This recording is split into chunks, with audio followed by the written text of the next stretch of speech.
What's going on, everybody? And today is going to be a little bit different than a build. We're actually going to be upgrading my case from the Phanteks P600 that I've had for a few years now, and going into a case that actually I'm very excited to give it a try. And this thing is kind of reminiscent of the Height 60, a little bit along that design kind of angles, but not quite the same. And it's by NZXT, and it's the H6 Flow.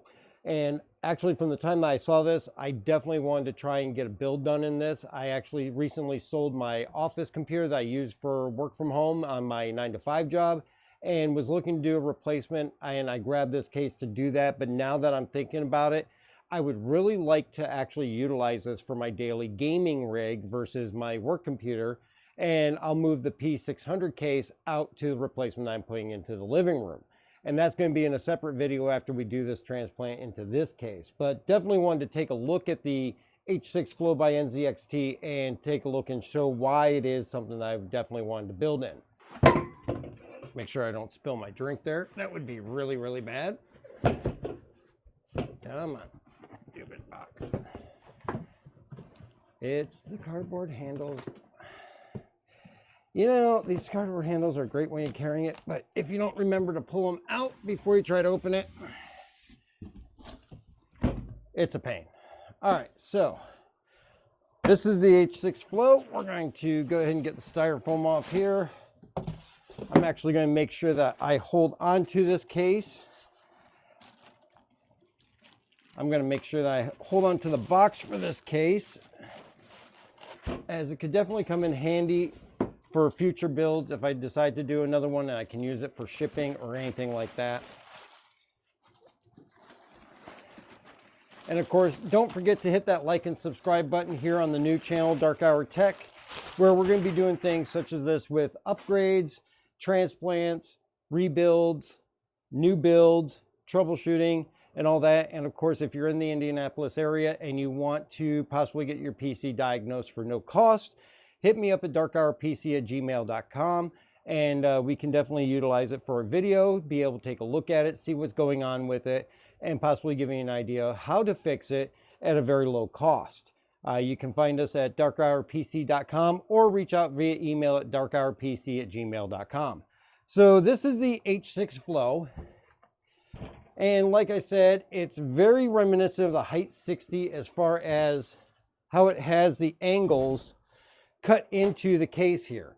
And this actually has an angled back corner where the 320 millimeter fans are. This is actually available with non-RGB, which is the one that I got here because I'm going to put my own fans in.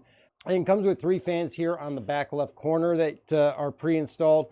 You can also get an RGB version. It was about a $30 difference on Amazon, and you get 3 ARGB fans in that corner instead. The case itself is actually very well built. NZXT makes pretty good cases and very durable ones. A lot of people love them and a lot of people stick with them. This case is kind of what you would call a dual chamber. The power supply unit goes onto the back behind the motherboard tray. And then of course you have ample space for the motherboard, any fans, AIOs, things like that here on the front. But the nice thing is the storage on the back and the ability to cable manage this. On the inside of this, you actually also have the ability, actually we're going to pop this top off. And the nice thing is this is all a mesh top here for ventilation. And then of course we're going to pop the glass out, and that's actually a pretty decent piece of glass, not super hefty, but decent enough.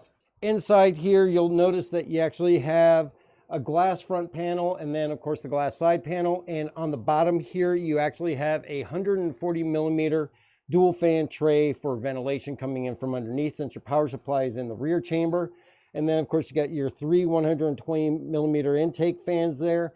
With this, the idea is to definitely do intake on the front and then intake on the bottom, and then exhaust through the top and the rear, or put a radiator up here to exhaust through the top, which we're going to be transferring over my 280 millimeter NZXT Kraken, and that will fit nicely up here. This can actually accommodate up to the 420, I believe, and we'll double check that to make sure. It can definitely at least fit a 360.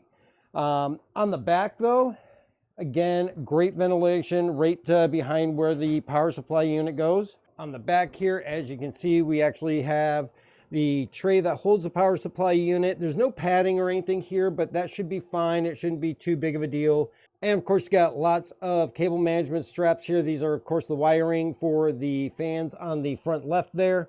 And nice, easy, workable cable way to run those through. And of course, your front I/O is down here, and that's going to be easy. This also comes, of course, with the tray here that you can put a couple of SSDs in or hard disk drives. And overall, very well built case, and something I'm definitely excited to give a try to and see how this will work out. The other nice thing is, much like how the top has a ventilation built in, the side panel here pops off with just pressure knobs. And this is, of course, your ventilation here for the side. Very easy to take care of. And this will only fit 120 millimeters on the side panel here. I would say if I had any kind of disappointment in this, it would be that doing fan selections is going to be a little bit difficult if you're somebody who likes a very particular type of fan that may only be in 120 millimeter and not 140 millimeter, because you don't have a 120 millimeter option here on the bottom. All you have is the 140 millimeter mounting point, so you have to go with 140 millimeter.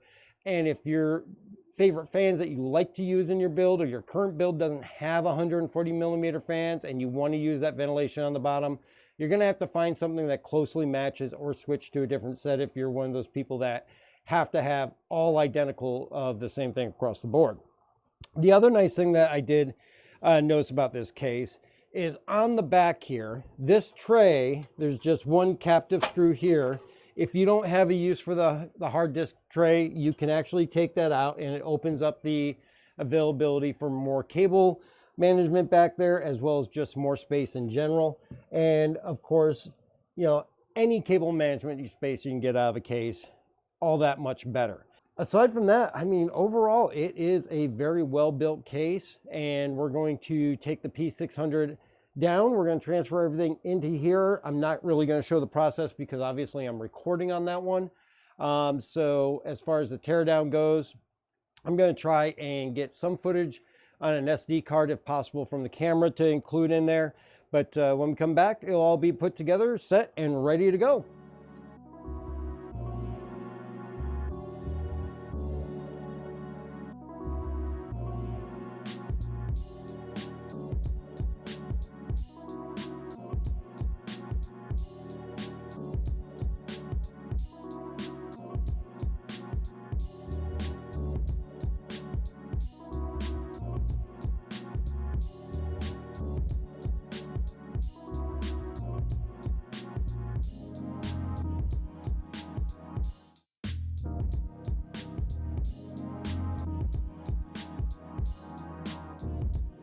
So we're back here a couple days later after I've completed actually setting up my gaming rig in the new H6 Flow case, and I am loving it. The case is a massive amount of air flowing through it, much like my old P600 case here, which we have in front of us. It's actually gorgeous. The way that the lights display in it, the way everything just fits in there just perfectly. It actually worked out extremely well with the 240 millimeter fans on the bottom. We've got two 140s on top with the AIO, and of course 4 120s just pumping air through that chassis. That it is a cooling dream. Couldn't be happier with it. So now we're going to get into building the replacement for my computer that I used for working from home in my 9-to-5 job. And what we're actually going to be doing is, I did have a small Zalman M4 case, but I think I'm going to hold on to that for another project. I think I want to put this into my P600 case. It's going to be a little bit overkill for the MATX motherboard, but it will actually provide for future upgrades with a lot of ease and a lot of space. And I think I've found something that I can do to use up some of the extra space that's in there. And I really love this case because, again, of course that happens. What I was actually saying was I really love this case because, much like the H6 Flow, it's got a massive amount of air that can flow through this case. It does have the panels that you can put on top or the front if you want to run it in a more silent mode. I actually leave those off because I prefer having the air flowing through there. And putting the panels up there, though, makes it quieter, makes it really, really restrictive, and can really affect the temperatures of the system inside of it. This is definitely one that's had several years of use, and I love it. I really would not get rid of it for anything. If you have an opportunity to get one of these cases for a full ATX system, I recommend it because it has been nothing but perfect for everything I've used it in. On the I/O that it actually has a USB-C on the front with two USB 3.0s, including also your headset and independent microphone on the front.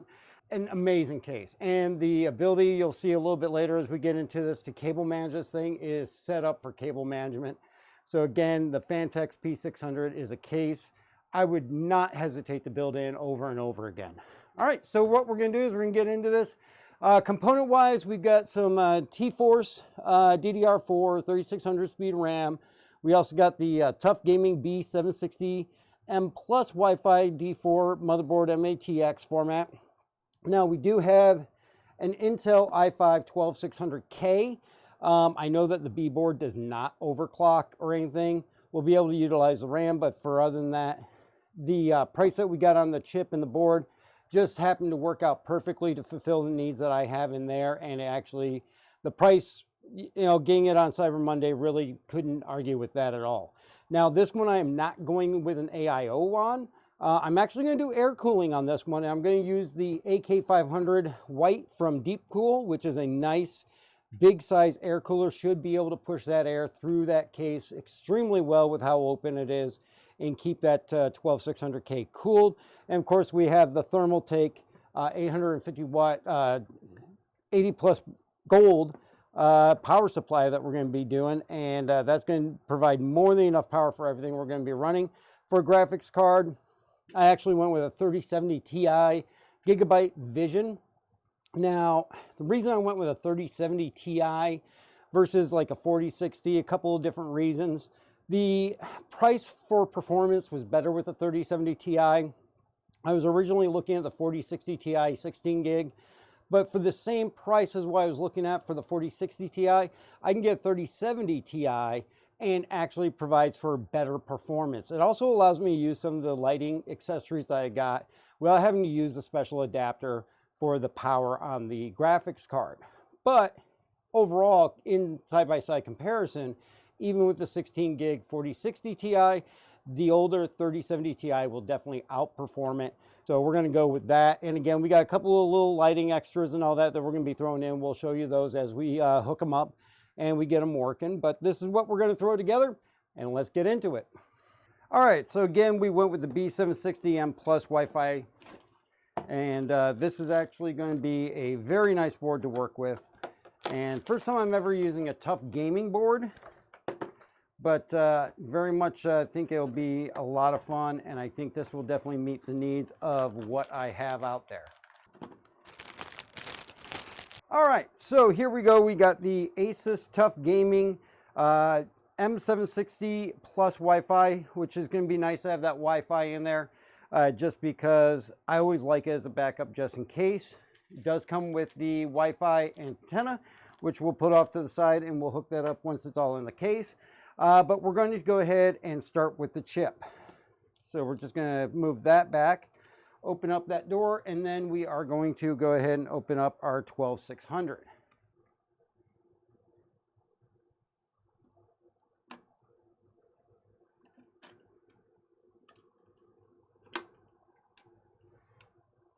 All right, so we're just going to pop that in there, and we're going to lock that down. Make sure you hold on to these covers here just in case you ever have to RMA the board. You want to make sure that you have that to send it back. And again, for this, because they do a little bit of gaming on here, and plus with my work, actually 32 gigs is a little better than 16 gigs. Though most gaming today, you can get away with 16 gigs. For this though, I think I'm going to benefit from 32 with what I do as far as work.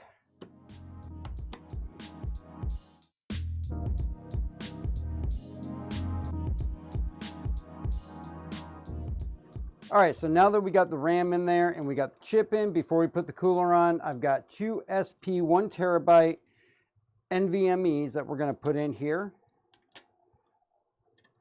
I'm going to take these covers off.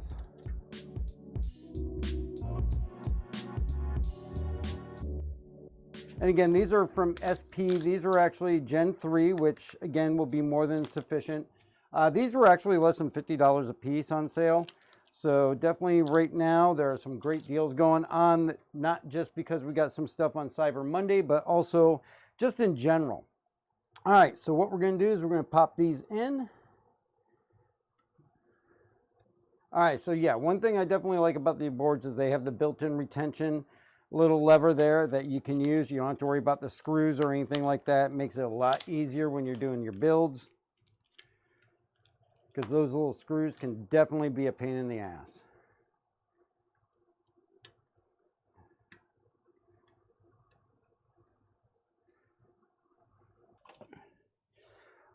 All right, now as far as the thermal paste, we're going to do a little bit of dab of MX6 from Auec. This is definitely my preferred thermal paste here. I think it does an extremely good job. We're just going to put a little bit more than a pea size. A little bit more down there.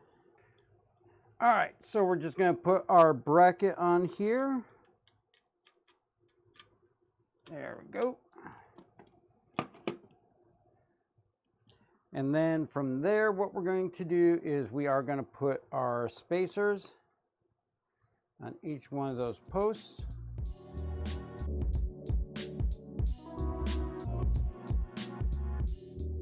Then we are going to go ahead and put our brackets on here. Those are going to go like that. And this will go on here. And then what you're going to do is you're actually going to use the thumb screws that go on top of that to hold those brackets in. Again, we're going to use the Deepcool AK500. All right, now with the Deepcool AK500, there's actually a cover on the top out here. This actually just lifts right off, and that's what allows you access to the hole to pass through to attach this to the bracket underneath. Now, I did swap the fan that came stock on that, which is not an ARGB fan, with an ARGB one to also accent the lighting inside. So we're going to use that. With the cooler, we actually got this big, huge wrench or a little screwdriver that can go all the way through the cooler down to the very bottom, where we'll actually use this to tighten down the cooler to the mounting brackets. And then we're going to go ahead and get this on and get it in place before we put it in the case.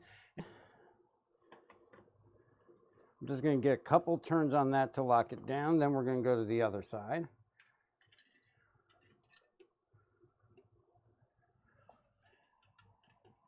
And just like with a spare tire, I would recommend doing a little bit on each side until it's snug. You don't want to over tighten it. You just want it to be kind of hand tight and snug. Too much pressure could be a bad thing. Not enough would definitely cause some overheating. All right, so there we go. We have that on. Go ahead and put the decorative cover back on, and then we can also put the fan back on.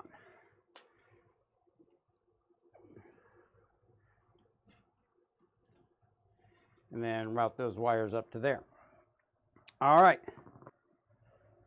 All right, and again, we're going to be using the P600 Fantex case that I had from my original gaming rig. We're going to reuse it for this. Again, I know it's a little bit much for the MATX board that's in here, but I think that the fact that it gives us future expandability and everything, and if we want to upgrade from that 12th gen motherboard into a 15th gen or something like that as they come out, we'll have that availability to do so. Now, this was not originally set up for MATX use, but full ATX, but we actually do have all the availability to put in the standoffs for MATX. All we're going to need to do is move some of them up to the higher amount and take out the ones that we don't need.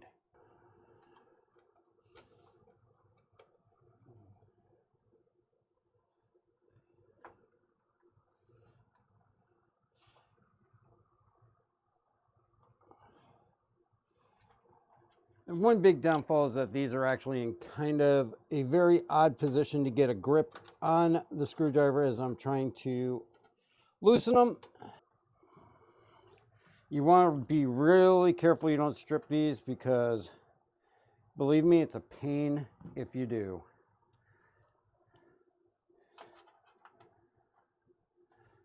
Okay, and this should be the last one. So all we're going to do is, this has a built-in I/O shield, so we don't have to worry about putting in an I/O shield. We're going to go ahead and just bring this on in. Make sure we clear that fan wire.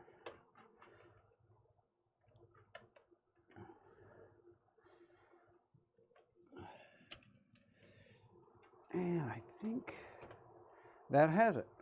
All right.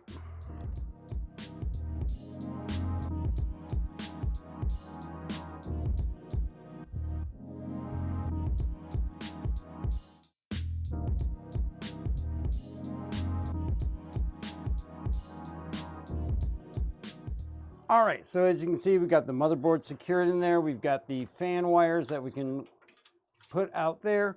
What we're going to do next is get the power supply in and get that all set up and then start running the cables along the back. Again, our power supply is going to be the Thermaltake 850 watt Snow Edition, fully modular.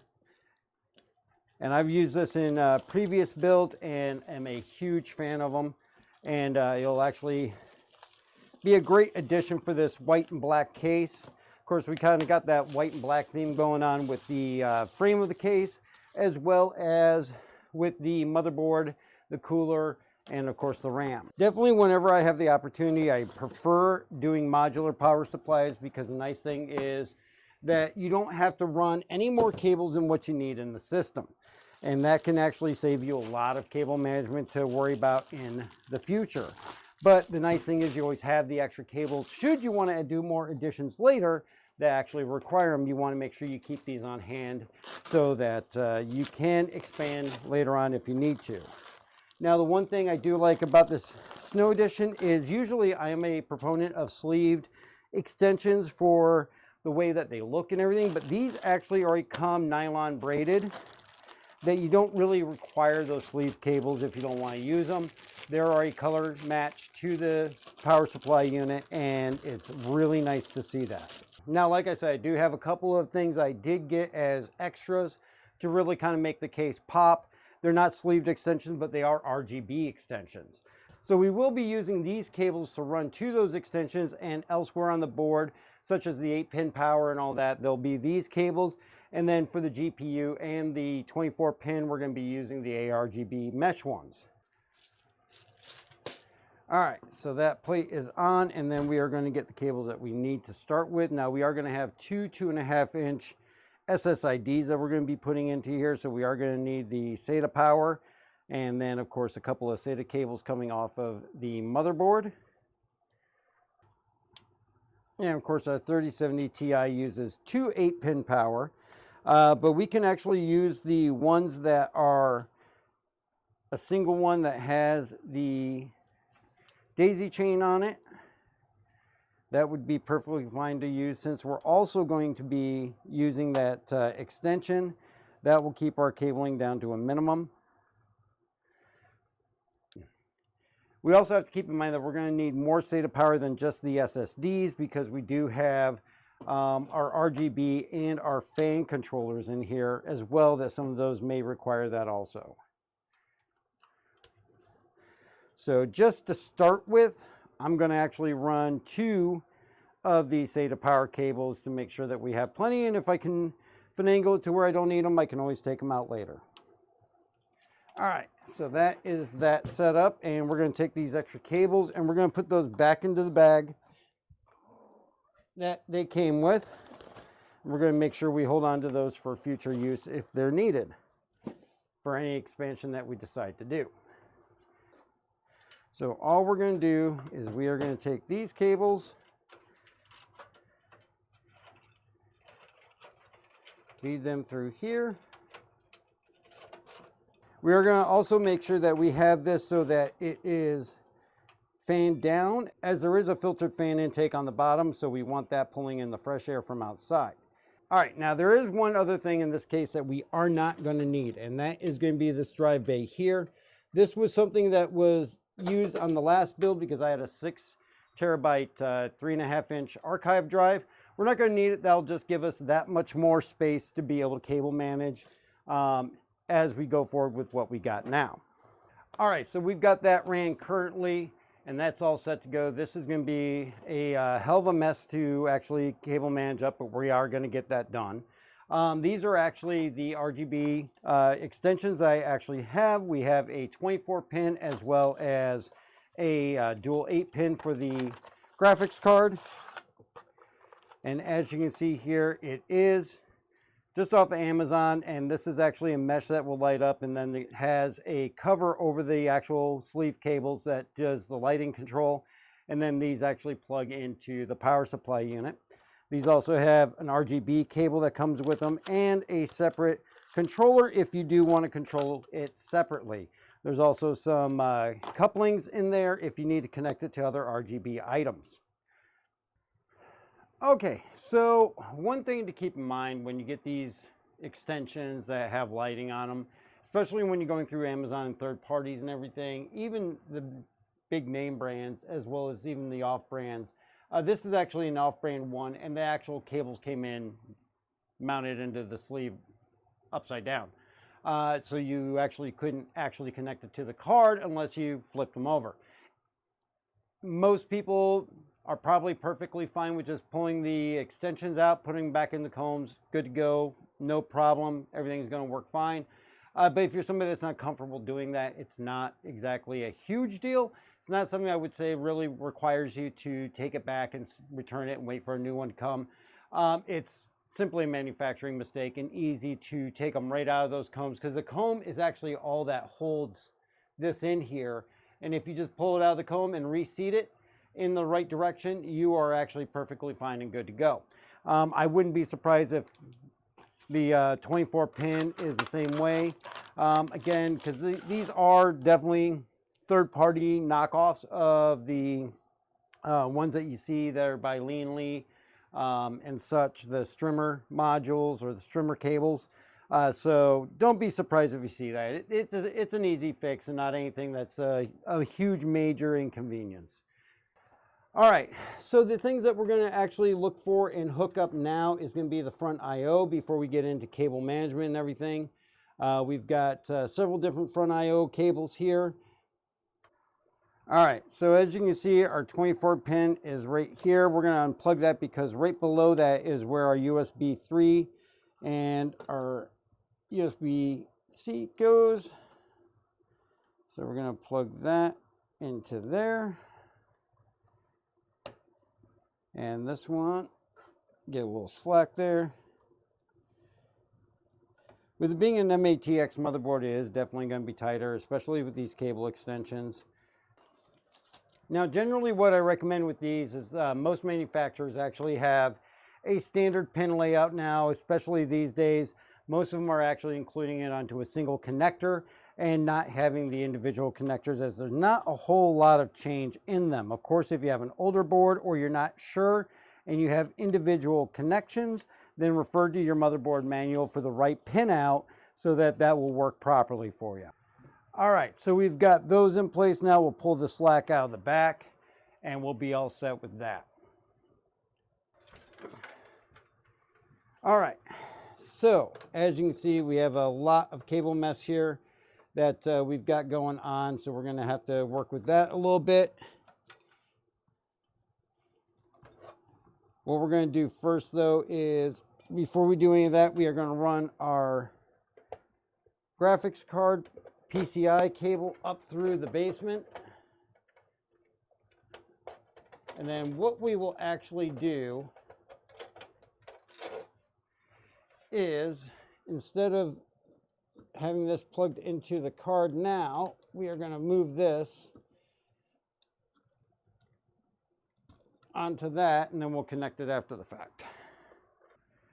One thing I do like about these sleeved extensions and the fact that they're RGB is they're already combed. They're going to be easy to maintain. The looks of them are going to stay pretty consistent. You're not going to have to worry about things getting messed up or out of whack. Okay, so from there, a lot of it is going to be cable management on the back. And then, of course, all of the fans getting connected, all of the RGB getting connected, and all that. But we also have our SSIDs that we're going to be putting in, and again, we have 2 of those. So these trays actually pop right off here, which is another thing I love about the P600. And we're going to go ahead and get these set up so that we can put these in there as well too. All right, so we got the case down on its back again. Now we're going to finish up with the rest of the front panel connectors. And we're going to start with our audio, which is this cable here. And this is actually going to plug into this far left corner. And we're just going to plug it right in there. That's going to be for our audio jacks that are on the front panel. And that is all good to go there. And then we do have the front panel connectors for the start button and everything with the LED, as well as the power switch and the reset.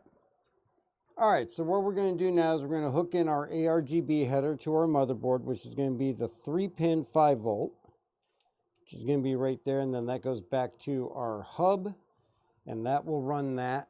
And then the other thing is we'll pull back all the slack on these other ones once we stand it back up. And we're going to go ahead and put in our GPU now. And this is again the 3070 Ti. And we are going to go ahead and just set that in the top slot here.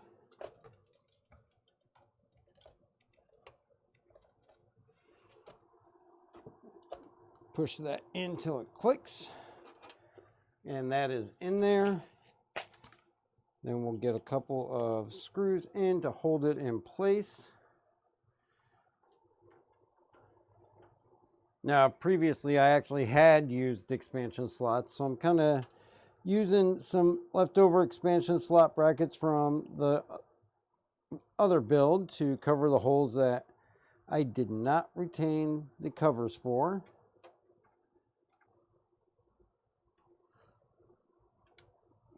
All right, and then we'll cable manage that up once we actually get this back up and standing. So for the most part, we've made all the connections on the board. We got the front I/O connectors done, the SATA drives, as well as the HD audio. We've got the fans all hooked up and everything. We're going to plug those into the controller in the back and everything. And then we got to plug in the ARGB, and then we can give it a test to see if we get a post.